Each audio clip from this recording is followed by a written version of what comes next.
블랙홀이 얼마나 신기한 거냐 하면 여러분 친구가 블랙홀에 이렇게 점점 다가서는 모습을 본다라고 하면 그 사람이 사건의 지평선을 넘는 그 순간에 안녕하세요. 저는 성균관대학교 물리학과에 있는 김범준이라고 합니다. 인터스텔라 영화 정말 재밌게 봤습니다. 영화를 만들 때 아주 유명한 물리학자거든요. 킵손이라는 노벨상을 받은 물리학자의 자문을 받아서 만들었어요. 그래서 물리학자의 눈으로 보기에도 물리학의 이론과 크게 위배되지 않는 방식으로 영화를 만들어서 물리학자들에게도 상당히 흥미로운 영화였습니다. 크리스토퍼 놀란 감독이 이 영화 만들 때 상당히 노력을 진짜 많이 한 걸로 알고 있고요. 그래서 그 분은 아닌데 그 분의 지인 중에 한 사람을 아예 물리학과에 보내서 더 깊은 지식을 얻도록 했다라는 그런 뒷얘기도 언뜻 들은 것 같습니다. It will slow our clock compared to Earth's drastically. Every hour we spend on that planet, 7 years back on Earth. 예, 맞습니다. 블랙홀 주변에 가면 시간이 정말 느리게 흐르거든요. 블랙홀이 얼마나 신기한 거냐 하면 여러분 친구가 블랙홀에 이렇게 점점 다가서는 모습을 본다라고 하면 그 사람이 사건의 지평선을 넘는 그 순간에 시간이 얼어붙습니다. 그래서 그 친구는 지평선을 넘어서 블랙홀 내부로 빨려 들어가도 여러분 눈에는 그 친구가 사건의 지평선에 멈춰 있는 것처럼 보게 돼요. 블랙홀일 필요까지도 없습니다. 아주 중력이 강한 그곳에 누군가가 갔다가 오면 그 일반 상대론의 시간 지연 효과 때문에 그 사람은 시간이 아주 느리게 가요. 나한테 몇십 년이 그 사람에게는 1시간일 수도 있는 거죠. 중력이 강하게 된다는 건 일반 상대성 이론에 의하면 무거운 질량 주변의 시공간이 굉장히 크게 왜곡된 걸, 변형된 걸 이야기하잖아요. 그래서 중력이 강하다는 것의 의미는 시공간의 변형을 만들어낸 원인이 되는 별의 질량이 굉장히 큰 거죠. 근데 사실 수축을 충분히 시키면 모든 별이 다 블랙홀이 됩니다. 지구도 블랙홀이 돼요. 어떻게 하면 되냐면 지구를 땅콩 크기 정도로 줄이면 그러면 블랙홀이 됩니다. 그렇게 줄이기는 쉽지 않겠죠. 근데 사실 중력이 크면 문제가 그 행성에서 탈출하는 것이 쉽지 않아요. 엄청나게 큰 에너지가 필요하거든요. 그런데 과연 영화에 나오는 것처럼 그렇게 크지 않은 우주선이 연료를 많이 갖고 갈 수 없었을 것 같은데 중력이 강한 행성을 탈출 속도 이상의 속도를 내서 우주선까지 오는 것은 사실은 물리학자로서는 고개를 좀 갸웃한 경험이 있습니다. 중력은 두 가지로 바뀌어 왔는데요. 과거에 뉴턴의 중력은 무거운 어떤 뭔가가 있고 그 물체가 멀리 떨어져 있는 다른 물체를 잡아당기는 힘이라고 생각한 게 뉴턴의 중력이에요.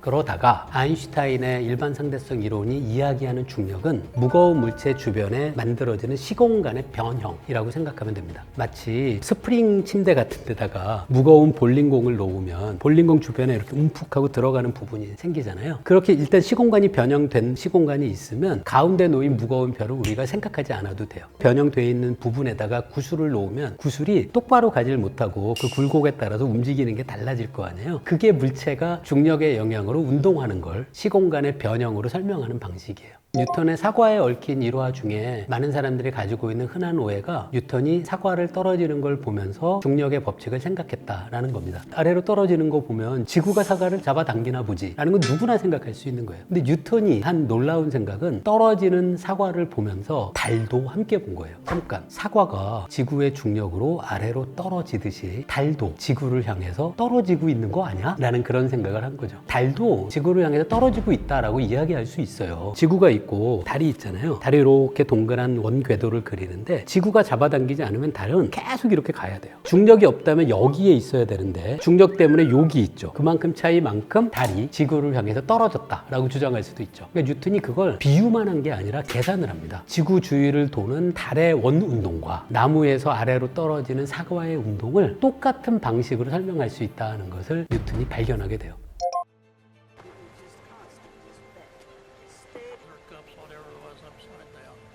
네, 가능합니다. 여러분이 엘리베이터 안에 타고 있어요. 엘리베이터가 정지하고 있으면 아래쪽으로 중력을 느끼잖아요. 그런데 만약에 중력은 없는데 엘리베이터가 중력 가속도로 위로 빠르게 올라가고 있는 상황이다 라고 생각해 보세요. 엘리베이터가 위로 올라갈 때는 발 쪽에 더 힘이 느껴지지 않으세요? 여러분은 똑같은 중력을 느낍니다. 그래서 아인슈타인의 일반 상대성 이론이 우리에게 알려주는 것이 중력이 물리학에서 관성력이라고 하거든요. 중력과 관성력을 구별할 수 없다는 거예요. 그 인터스텔라에 나오는 그 쿠퍼 스테이션이 바로 이런 원리로 작동하는 발생하게 돼요. 동그란 모습 기억하시죠? 그 원기둥 같은 모양으로 쿠퍼 스테이션의 내부를 만든 다음에 돌리는 겁니다. 그러면 이 돌리는 속도를 적당히 맞추면은 안에 있는 사람들이 바깥쪽으로 원심력을 느끼게 되잖아요. 그래서 이 동그란 원통이 돌아가면 이 위쪽에 있는 사람은 발을 위로 하고 물구나무 서 있는 같은 거고요. 아래쪽에 있는 사람은 똑바로 서 있겠죠. 이 돌아가는 속도만 잘 맞추면 지구에서와 똑같은 중력을 느낄 수 있어요. 그래서 쿠퍼 스테이션은 물리학의 이론으로는 전혀 문제 없고 얼마든지 가능합니다. 근데 사실 제가 이 영화 보면서 고개를 갸웃할 수도 있었던 게 야구하는 장면 나오잖아요. 이게 그 영화 장면을 보면 쿠퍼 스테이션이 아주 크지는 않거든요. 지구에서도 자전 때문에 코리올리의 힘이라는 게 있어요. 북반구에서는 태풍이 우리나라 쪽으로 오다가 일본 쪽으로 이렇게 휘는 그런 경로를 많이 보시잖아요. 회전하고 있는 물체는 코리올리의 힘 때문에 물체의 궤적이 약간 휩니다. 근데 쿠퍼 스테이션 보면 이게 좀 작거든요. 그래서 아마 코리올리의 힘 때문에 야구를 할 때 지구에서는 똑바로 오던 게 똑바로 안 오고 옆으로 휘어서 떨어질 가능성이 있습니다.